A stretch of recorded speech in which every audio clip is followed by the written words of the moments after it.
Good morning, old chums, and welcome to another video. There is a serious danger of drilling happening, literally in the room underneath me right now. So, I don't know what I'm going to do. I really want to film this episode anyway, though. So, if the drills start, I suppose I'll just, like, stand in a corner and bow my head in shame for a while until it stops. And then we'll continue on. So, yeah, we're at Saitung Harbour. As I said, we kind of got a little bit of a new quest hub here. The next two quests we'll be getting from this guy. Not all of Winds of Change just comes from Zehnian up there at the city. You do get to move around the continent. They do make pretty good use of the space that the continent's got to offer. You'll see that you don't actually have to clear every single explorable area in the game of the Afflicted. Those little references to what the rest of the Ministry of Purity are doing sometimes mention other explorable areas, and when you see that, that pretty much means, yeah, don't worry about going there to clear Afflicted out at the very least. So before we heard about, where did we hear about? Yeah, the Kenya province, remember? And actually, during the main storyline, you don't see any Afflicted there, no. But if you are quite keen, you'll see that in this little village here, there's a lot of dialogue on the collectors and a couple of quests, depending on what profession you've picked, that hint at maybe the plague having broken out there. And it's really, really quite subtle. In fact, before I Let's Played Factions and started doing research into it on the wiki and stuff, I had no idea any of that stuff was going on. It's really quite interesting. So I guess the idea is that there were Afflicted there eventually, years and years later, but in fact, actually, as a monk, I believe, if you pick monk profession, you actually help those guys out by healing them from their affliction, which is kind of weird. But I guess the idea is that fully fledged Afflicted did break out there eventually, and the Ministry of Purity's gone to deal with them while we go to the place where they very first started. But anyway, so we're here at Saitung Harbour, and the next guy we're going to be getting our quest from is this person here called Initiate Surai. Okay, I think I'm saying that right. It's got the weird TS thing that Suru's got on his name. By the way, I do feel a little bit bad we don't have Suru with us, but I consider so many of these skills essential on my bar. The only thing that's maybe not essential is Brawling Headbutt, so I don't know. But the thing is, when you add Suru, he's just kind of putting more pressure on the team because the healers start trying to heal him up, and they really shouldn't be. I don't know. And I don't want him to become like Corey, because Corey was really like that because he was in harder content and he just died all the time. And Suru's still got a special place in my heart, so I don't know. Anyway, right, let's stop pissing about. The longer we piss about, the longer the chance that drills will start is. So, hard mode only. Oh, we're already in hard mode. Yeah, I've done a little bit of preparation. There's some cool stuff I can show you with this quest, actually. I'm going to try and complete it legit first, though, but there's a very awesome way you can complete it. So, anyway, are you the new blood? Will you at least face me, please, instead of looking out over the ocean? It is actually quite a nice view, isn't it? Oh man, and you can go up there. That's like where you first meet Togo, because of course Togo would never appear in like the outposts. Because he can die, obviously. So yeah, massive spoilers. Somebody left a comment and was like, "Oh, I've never really played Guild Wars, but I watched your like 40-minute episode that I did yesterday." Well, hi, that was a pretty big spoiler there. Yeah, Togo dies, and because of that, he doesn't actually appear in any of the outposts and stuff. So you can't always like see him alive again. A bit like with Langmar, where she's randomly alive if you go to the right place. So you always used to have to meet him out there. Good times, a long time ago. Anyway, Surai. Who would have thought years later we'd be looking back up there? Are you the new blood, she says. Well, I suppose you'll do. Just stay out of my way and don't get yourself killed. Wow. Okay, so she is a bitch. Especially don't get yourself turned. I have no love for the Afflicted, and the last thing I want is more of them crawling around. We're out here to clean up Xingje Island, not make it worse. Alright, alright. I'm not planning to do it. Relax. We're starting with Haiju Lagoon. As you might know, the waters of the lagoon possess an innate healing quality. That is, they did. The presence of the Afflicted over the years has gradually corrupted the water. It's our job to cleanse the taint that they've left behind. I can perform the necessary ritual, but I'll need protection. If we can take care of this, the Ministry will have a better foothold to remove the rest of the infected ones. Can I count on you? Yeah, of course you can. Let's take care of it. I know. I don't like your attitude, but we will take care of it anyway, so let's go forward with this. By the way, you see how we're getting like 2 commendations for every quest? In normal mode, as you might expect, you only get 1. That's kind of like your hard mode boost. I think you might get double gold as well, I'm not sure. Anyway, we're going to go to Zendaijan, okay? This is a 6-man area, so we've done like the 4-man quest. 6-man, you've now got a little bit more leeway. However, this quest is still very hard, and I love the balancing on this quest. I'm going to be honest, when we first played Winds of Change, completed it normally. Every time I've completed it since then, I've done an exploit, a cheat thing that you can do that just makes it incredibly trivial and easy to get through. But when I completed it the first time we were going through Winds of Change, this was bloody awesome. The timing of this was just perfect. It was so well done. So what's gonna, well, should I spoil it? No, we'll wait till we get over to the lake before I talk about that. But it is a very cool quest. I have no idea how the team's gonna hold up. I really don't have any idea. Where I was pissing about in Minister Cho's estate, like fiddling around with people's builds and stuff, they've changed a little bit. Where I had the Necromancer Mesmer using Ineptitude. Like I said, I do like the build, but when I started like trying to reload everyone's builds back on, I realised I hadn't saved that one. So I was like, oh, for God's sake. So now we've just got 2 Feasts of Corruption, which is very similar to what the deal was in the Underworld. So we'll see how that goes. I think we should be fine.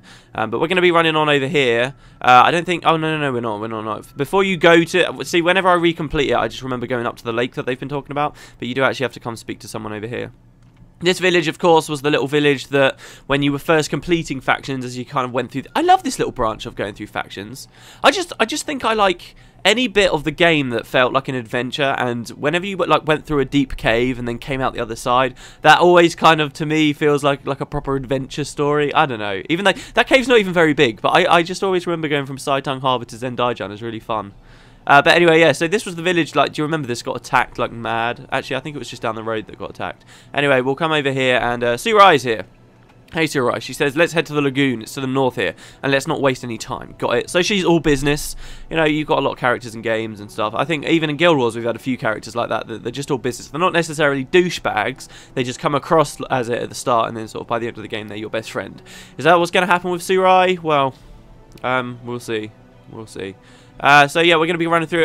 Yeah, I did that question and answers thing. You guys, I've got a lot of questions on that. I've got about 80 questions. So yeah, I think I'll do a series about that, guys. I do feel bad, generally. I do feel bad because there are a couple of other channels doing that kind of stuff, and I don't know, maybe I wouldn't want to piss them off and they'll be like, oh, why is he doing this? We've already filmed that. But in any case, I think I will try it out. We'll see how long it goes for, and if the questions keep... See, the nice thing is, where I've got so many questions at the start here, even say in like a week's time, I've been doing questions and answers, and now I'm getting like 2 comments on a video. It doesn't matter, because I can go back to that huge bank of questions that have already been asked. A lot of it was mechanic stuff, but there's a fair bit of lore stuff there as well, which should be really, really awesome. So hopefully I will open up trying to split them into 2 different types of questions and answers, one lore and one mechanic stuff, and we'll see how people take to each of those. We'll see how badly the lore ones do or how badly the mechanics one do, and if one's significantly better, then we'll just go with the other one. Anyway, so here we go. We are at the lake. Lots of horrible crap around here. Surai runs into the middle. See, they've got all the little flies. This fly effect, this was what kind of appeared around you when you were afflicted in factions. And Surai's going to be speaking, okay? And it's going to be really hard for me to read this out. But we're going to be in an intense fight where loads of afflicted are going to come pouring out at us from all angles. And they're not going to stop. It's not going to wait for you to kill a certain wave. You have to kill as fast as you possibly can to try and complete the quest. As you can see, we're in the afflicted waters. Every time we use a skill, we lose 25 health, which is very similar to an effect that was in the domain of pain during Nightfall. And it's just going to get nuts. They will come at you so fast, right? But as soon as Surai completes the ritual, all the afflicted in the area will instantly spike out and die, right?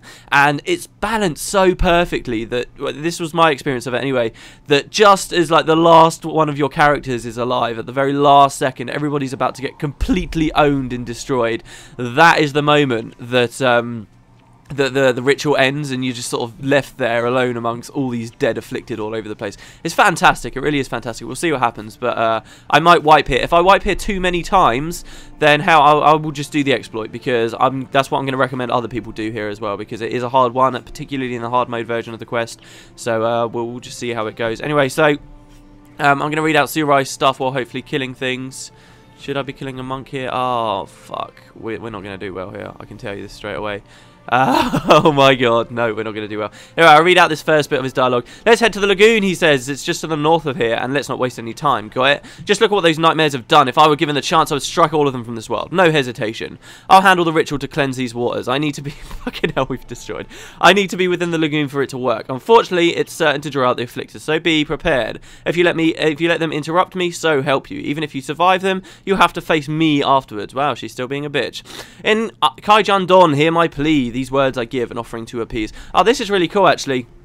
Hold on, let me rezone because we failed. That Kaijon Dun thing's really cool because obviously in Zendaijan, that was like the spirit, right, of the area. You'd ring the bells and stuff during the main storyline. They actually go back into that. So while I bitched last episode about how they weren't talking about the envoys and all that kind of stuff, they actually do talk about this kind of storyline here with the spirit of the area that had the ability to cleanse the afflicted and stuff. They do go back to that, which is really, really cool because that was quite an interesting bit of Canthan lore as well.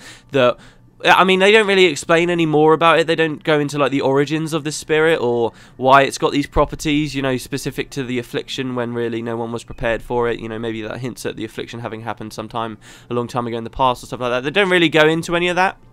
But, It is cool that they reference it, and there are a few throwaway comments back to it, so that, because it helps to build up the culture of the area, right, and the lore of the area. It's all well and fine if a game says, oh, hey, look, these are the Bloodstones, this is what happens. But if they're never referenced by any characters, if they never have any importance, or don't seem to have an impact on the way people think or talk, or the way things have been built, or where things are happening in the world, then they might as well have not written the lore at all. So that's why I always appreciate when that kind of stuff happens.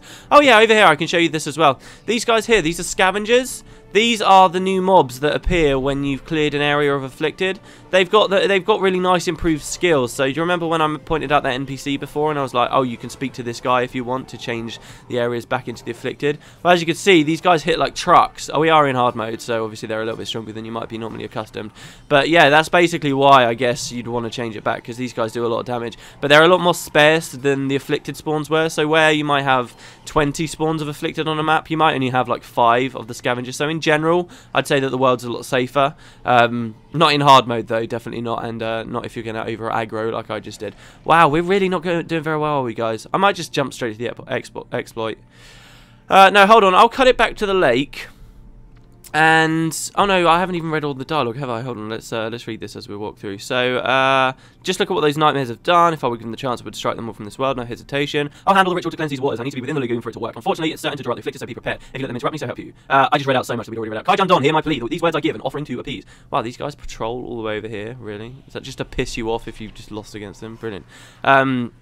Then Surai says, let's cease the seething, a vengeance left there bleeding, to slice from shadow and release from sorrow, to hear the call of a brighter morrow.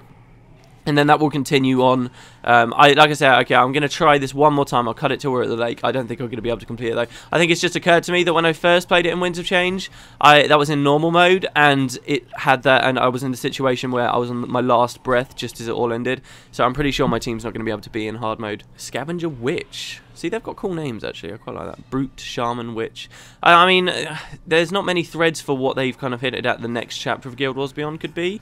Maybe something to do with these scavengers. Like I said, you'll notice they're wielding, like, oppressor weapons sometimes. Well, these guys aren't, but they can be seen to be wielding oppressor weapons, which is really kind of weird. Maybe these guys have got something to do with Nightfall or something? I don't know. Or maybe they just are straight-up scavengers. I mean, they seem to be wearing Canthan clothes.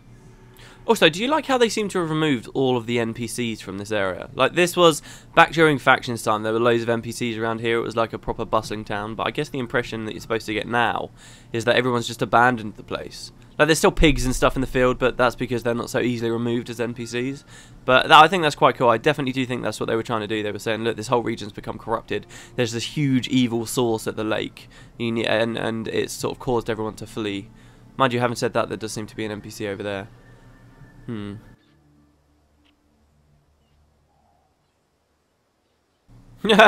there's loads of NPCs over there. Never mind. I thought they were all removed. Oh well, maybe that's something to do with a quest I haven't completed or something. Whatever. Right, so we're at the lake again. I'm going to pop a Tengu support flare this time as well. I'm going to properly flag everyone out. And I'm just going to try my best. And if we do fail, then fine. I mean, if you guys are watching this and you're someone who has completed it legitimate in hard mode, I don't think I know anyone that's done it, then definitely please feel free to leave a comment and give other people advice on how to do it. I mean, I don't claim to be amazing at the game, and I'm not going to sit here and struggle through it all day to try and figure out how to do this legit. So yeah. See, the thing is, the fear is that the exploit could be removed at a later date, in which case you're kind of screwed. But what have we got? We've got an assassin who's pretty much just going to die, as all assassins do. A ritualist, very useful, very nice. What's he actually using? He's using life. Well, that kind of overlaps with what my guy's using, but okay. And we've got a ranger. The Rangers actually do quite a lot of damage. I'm not sure what it is that they're doing, but I think it's the Rangers. If you watched last episode, every now and then you just see like 100 damage pop up, and it would just do a lot of damage to various enemies in the area. I'm pretty sure that's the Rangers that do that. It's kind of weird. Alright, watch it, guys. See, are these all melee? No. See, I should be focusing this Necromancer over here. I'm not sure if the composition of the teams is random as well here. It may very well be. I mean, I can't remember who we were fighting before. If it is, then that might mean one time you try it, it's going to be much easier than the second time you try it. You'll just kind of have to guess, right? Ritualist. See, the other thing with focusing out Ritualists is they do so much AoE damage to everyone in the cocking area as soon as you kill them, that I wonder if, particularly on this quest, it's a good idea to just leave them there. Because, hey, that'll probably help quite a lot, because then you're not going to take all this stupid damage coming out of nowhere at the start and actually possibly survive the damn mission. Crap, I'm dead. Oh, it's so hard. It's so hard. And look, you got another group coming in, and another group coming in. Su Rai is the only one that needs to survive, but the thing is, of course, once you've wiped, there's no way you're going to be able to keep him alive. Well, there you go. That's the next bit of dialogue we got to this time. He says, as day met a star again, rippled reflections looking clearly back to the heavens. It's hard, okay? Not gonna lie, it's hard. I can't be bothered to piss about with this. I will show you guys the best way, the easiest way to complete this, okay? And ArenaNet obviously never planned for people to be able to do this, but I mean, I don't know. There's probably a thread on like Guild Wars 1 Guru that says how to do that in hard mode. There's probably, but even then, I reckon it probably resorts on properly changing all of your team build to have lots of wards and all kinds of defense just like out of the arse to make sure you survive. The other option obviously is consets. Maybe I'll use a conset and try it. Just to sort of say, hey, I did it legit. But then you're using a conset anyway. No, I'm just gonna show you guys the exploit. So what you're gonna want to do, I just added an ally to my team that was just like a massive spoiler, just completely offhandedly. No, add an ally to your team, okay? I have to watch out for that, actually. I've probably shown it on the episodes already. Add an ally to your team that has no way of healing you, okay? Like Kos here, for example. And to change your bar to secondary necromancer and bring the blood magic skill, blood is power. If you want to capture that, I captured that before filming this episode. If you want to capture it, go to, the best place to go to is outside the Chantry of Secrets in Nightfall. It's literally like 2 groups of enemies along the road, or if you were heading into Vabi. Really not very hard to find at all, and you can just kill the guy, he's not dangerous. It's one of those Cornen groups that's just got a single Morganite with them, so it's really not hard. Make sure you've captured the skill, get the skill, and come on out here. You can micro it on a hero as well, so you could have Kos with blood as power if you wanted, as long as he also can't heal. But I tend to find if you're microing it, it tends to be a real pain in the arse, like really annoying. So this little trick here can be used in various points during the Winds of Change storyline. So generally, I think it's a good idea to capture it on your own character, because you're going to save yourself a lot of hassle in the long run. You might get lucky and it will work really well from microing it on a hero every now and then, but I haven't had any good experiences with it. I prefer to use it on my actual player, so that it just runs a lot smoother, trust me. And if you're going to be planning on using this a few times, which I probably will, this is the only quest that I think I won't be able to complete without using it, as far as I'm aware. Because the other ones, when I was playing through with Magical Mike in hard mode, we tried to do the exploit a few times, but we were microing it and it didn't really work. And then we just completed it legitimately anyway, because it was way less hassle to do it like that. So I should be able to complete all the other ones like normal, but I'll be showing you the exploit every single time, every step of the way, so that you guys can do it with me if you want, if you don't fancy actually completing it legitimately. So so yeah, it's a good idea to capture blood as power for yourself.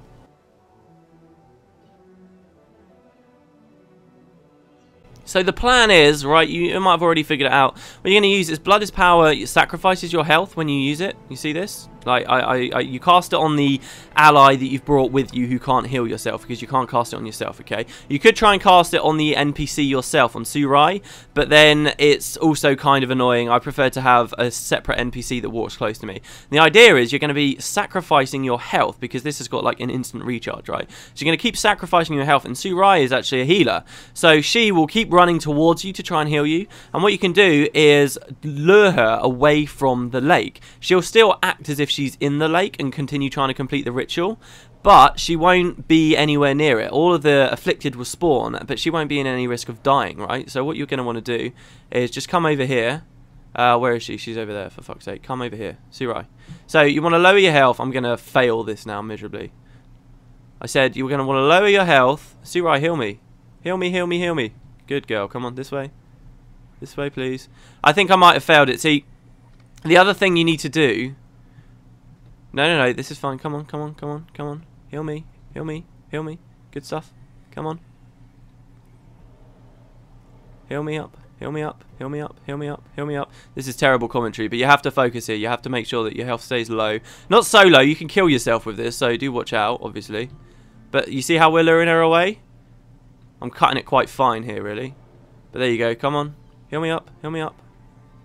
And I almost killed myself there as well. Come on. Surai, this way, please. You need to get a bit further away. So as long as you get her over to this island here, I can't remember what I was even describing. You just want to do what I just did there on screen. Okay, get her over onto this island. All of the afflicted will run over there. Okay, and they'll be like, "Oh, we're gonna kill this bitch," but she's nowhere near them. The dialogue will continue to progress as normal because this quest doesn't actually require you to kill anyone. It just requires you to survive, and then they all die at the end. They get spiked out. This is a very nice way of completing it. And like I said, there's a couple of other situations in defense missions, in defense encounters in Winds of Change that you can actually sort this out. So yeah, now you can kind of watch from the distance, but do be careful, obviously keep an eye on your compass. Some of them will wander quite close, like that warrior there is actually wandered right up onto the island, which is a bit scary. But look, just look at the sheer number of afflicted you have to kill here. It's a ridiculous amount of afflicted you have to kill. It is scary as hell. So this is where I wiped last time, as day met a star again, rippled reflections looking clearly back into the heavens.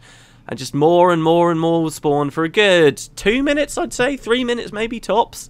And I'm trying to get a good shot of it. And all of a sudden you'll just see them all explode and die. And because all afflicted have an effect on them, fucking hell, why is he coming so close? Look at that warrior all the way up here. That's never happened to me before. Come over here, please. Surai, don't aggro that warrior. Good stuff. Thank you. He's walking right up here. And yeah, there you go.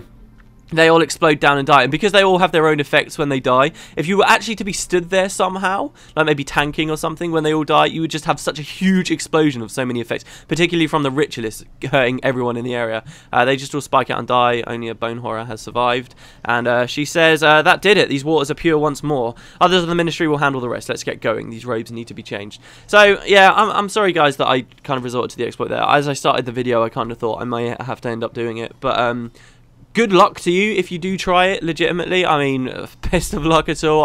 But yeah, this is probably, in my opinion, for a while it was a different one, but I think it's been nerfed now. It's probably the hardest quest in Winds of Change if you're going to try and do it normally. So it's your decision how you complete this. But really, I mean, I could have made this video really, really short if you think about it. I could have just loaded into the exploit and then quit out. But I did at least want to show you how difficult this quest is. Under normal situations. So there you go, guys. We'll go up to Saitang Hama. Hey, and there was no drilling as well. Awesome. Which is really cool. Also, I remembered, yes, some of you have been commenting. Yes, in War in Kryta and Hearts of the North, I kept calling it Winds of Change, and now I have been calling it War in Kryta now that I'm in Winds of Change. It's just the acronyms, they just piss me off. So anyway, we'll speak to Surai.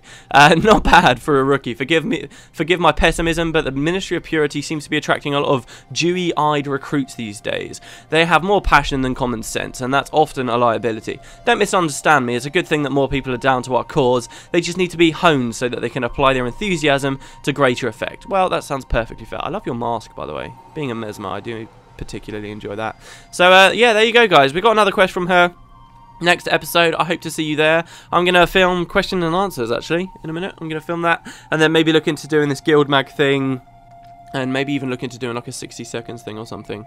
So, yeah, anyway, great playing with you guys today, and I guess I will see you next time. See you later, everybody.